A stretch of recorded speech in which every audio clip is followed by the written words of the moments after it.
রবিউল ইসলাম আমার ছোট ভাই। সে দীর্ঘদিন ধরে ওই চার দোকানে মেসিয়ারিও করে, আবার আমরাও টাকা দিই তাকে। সেই টাকাগুলো জমা করে 8-9 বছর ধরে সে চার দোকানে মেসিয়ারি টাকা জমা করে। টাকাগুলো, খুচরো টাকাগুলো মানুষকে দিয়ে নতুন নোট নিয়ে 1500 টাকার নোট নিয়ে সে জমা করে। কাউকে টাকাও নাড়তে দেয় না, ওর ব্যাগটাও নাড়তে দেয় না, সাথে নিয়ে ঘুমায়।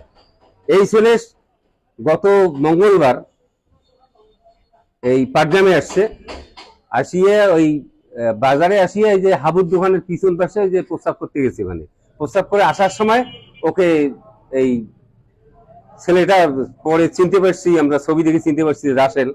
এই ছেলেটা তাকে জোর করে ওখানে ধরিয়ে ভিতর ঢুকে নিয়ে গেছে। ওকে যখন চিল্লাচিল্লি শুরু করছে, বলছে ভাত খাওয়াবো। ওই যে ভাতের পাগল নাকি, ও ভাত খাওয়ার জন্য নিয়ে গেছে।